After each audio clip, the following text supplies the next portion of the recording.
మిత్రుల పట్లనే భిన్నాభిప్రాయాలు ఉన్న ఈ సమాజంలో ప్రభుత్వం తీసుకునే నిర్ణయాలు కూడా 100% ఆమోదం ఉంటుంది అని చెప్పి నేను, మా ఉప ముఖ్యమంత్రి వర్యులు, మా మంత్రివర్గం ఏం భావించడం లేదు.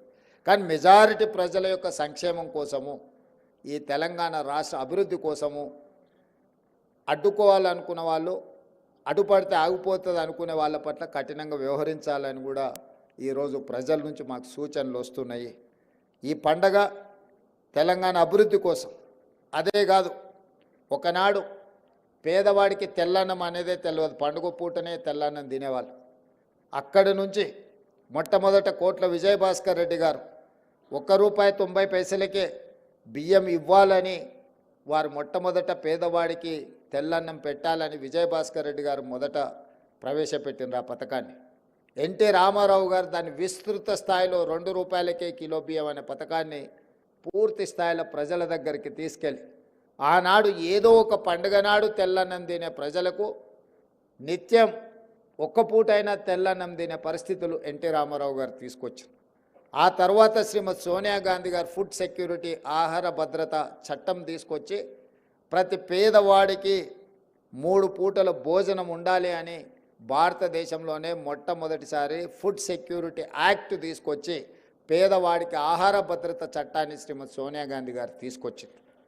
ఆ విధంగా అంచెలంచెలుగా పేదల ఆకలిని తీర్చడానికి ప్రభుత్వాలు తీసుకున్న నిర్ణయాలు ఈరోజు పేదలకు ఆకలిని దూరం చేసే ఒక దిశగా మనం ప్రయాణం చేస్తున్నాము. మరి ఈరోజు ఆ పేదలు శ్రీమంతులు తిన్నట్టుగా సన్నబియ్యం తినాలి, సన్నబియ్యంతోనే మా భోజనం ఉండాలి అని కోరుకుంటున్నారు. దొడ్డు బియ్యం నుంచి సన్నబియ్యం వైపుగా, సన్నబియ్యం తెలంగాణ రాష్ట్రంలో అత్యధికంగా పండించే దిశగా మన ప్రభుత్వం ముందుకు వెళ్తుంది. పోయిన సంవత్సరం ప్రభుత్వ ప్రోత్సాహకం వల్ల వరి 1,56,000 మెట్రిక్ టన్నులు, భారతదేశంలోనే అత్యధికంగా వరి ధాన్యం ఉత్పత్తి చేసిన రాష్ట్రంగా తెలంగాణ ముందు భాగాన నిలబడ్డది. ఉమ్మడి రాష్ట్రంలో కూడా ఇంత పంట ఎప్పుడు పండలేదు. తెలంగాణ రాష్ట్రం వచ్చిన 10 సంవత్సరాలలో కూడా ఇంత వరి దిగుబడి ఎప్పుడు రాలేదు. పోయిన సంవత్సరం 1,56,000 మెట్రిక్ టన్నుల వరి ఉత్పత్తి తెలంగాణ రాష్ట్రంలో మనం సాధించుకున్నాము. ఈ సీజన్లో కూడా అత్యధికంగా ఈరోజు వరి పండిస్తున్నారు మన రైతులు.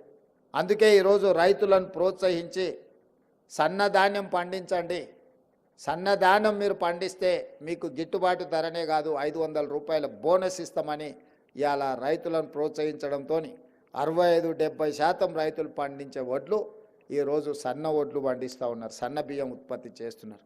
మరి రైతులు పండించిన సన్న బియ్యాన్ని పేదలకు పంచాలని ఒక గొప్ప లక్ష్యంతో ఈ ఉగాది పండగ పేదవాళ్ళ ఇంట్లలో సంతోషాన్ని తెచ్చిపెట్టాలి అని చెప్పి ఈరోజు సాయంత్రం హుజూర్ నగర్లో పెద్దలు ఉత్తమ్ కుమార్ రెడ్డి గారి నియోజకవర్గంలో రాష్ట్రం నలుమూలల సన్న బియ్యం పథకాన్ని ఈరోజు మనం ప్రవేశపెట్టుకుంటున్నాం.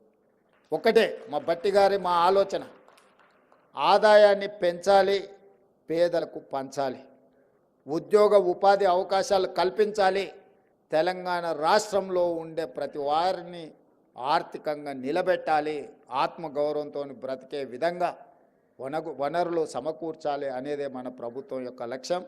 పంచాంగం కూడా పేద పండితులు తెలంగాణ రాష్ట్రానికి మంచి భవిష్యత్తు ఉన్నది, మంచి నిర్ణయాలు తీసుకుంటాము అని చెప్పి వారు చెప్పినారు.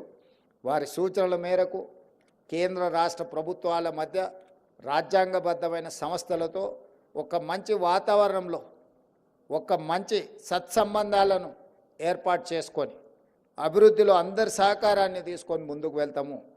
ఇది రాజకీయాలు చేసే సందర్భం కాదు, ఇది అభివృద్ధి చేసుకునే సందర్భము. ఈ అభివృద్ధి చేసుకునే సందర్భంలో రాష్ట్రాన్ని దేశానికే ఆదర్శంగా నిలబెట్టాలన్న ఆలోచన చేసే సందర్భంలో అందరి సహకారం తీసుకుంటాం. అది కేంద్ర ప్రభుత్వం అయి ఉండొచ్చు, లేకపోతే రాజ్యాంగబద్ధమైన సంస్థలు, గవర్నర్ వ్యవస్థ అయి ఉండొచ్చు, ఎన్నికల వ్యవస్థ అయి ఉండొచ్చు, న్యాయ వ్యవస్థ అయి ఉండొచ్చు.